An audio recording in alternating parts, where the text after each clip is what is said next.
Hello, I'm David Rowan. I'm editor of Wired magazine. We're the magazine about the ideas and the innovations that are changing the world.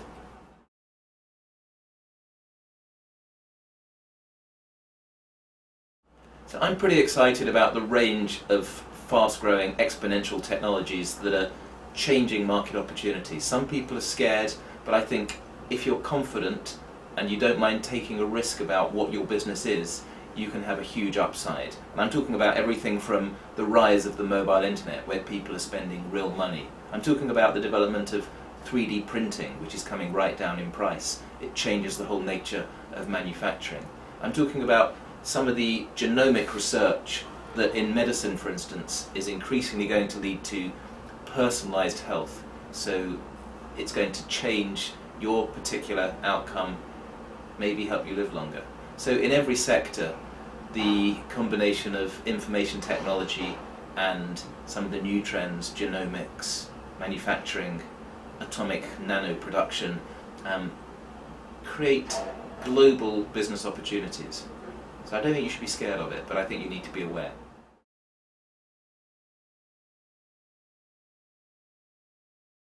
If you take the trend of big data, which is a long-term trend, we're putting out more and more ones and zeros than ever, it gives an opportunity for companies to transform how they're understanding their marketplace. And just a few small examples.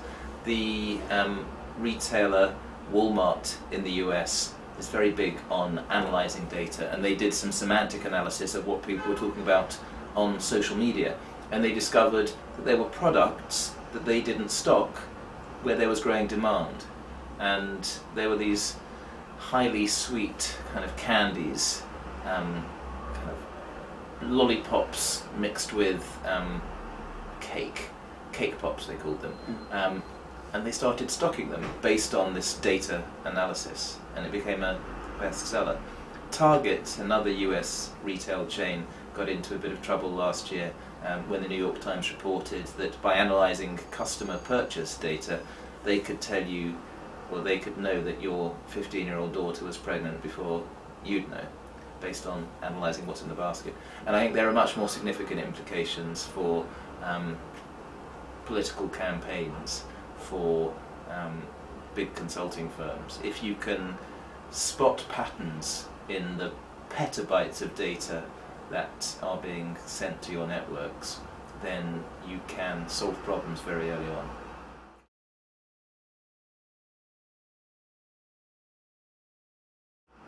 It's a world where fast-changing technologies are transforming how you can make money. So last year's business model may be completely irrelevant this year. If you're a retailer, do you have a mobile strategy? So you can't take for granted that what was making you money 6 months ago or even 6 weeks ago is going to work next month. And you have to think like a startup.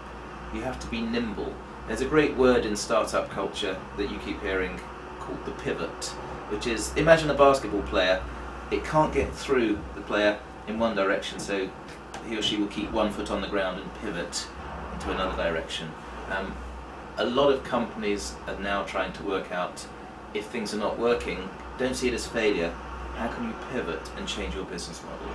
And I think you need to reflect that in your internal culture from the very top. The CEO needs to be bold enough to say, okay, what kind of business are we if these circumstances change? If our consumers that have been paying for a product expect it to be low cost or free, how are we going to find a revenue model?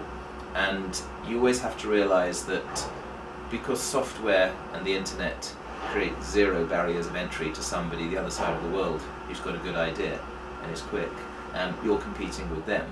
So how do you scale your advantages to do better than them, to understand your customers better, to move more quickly?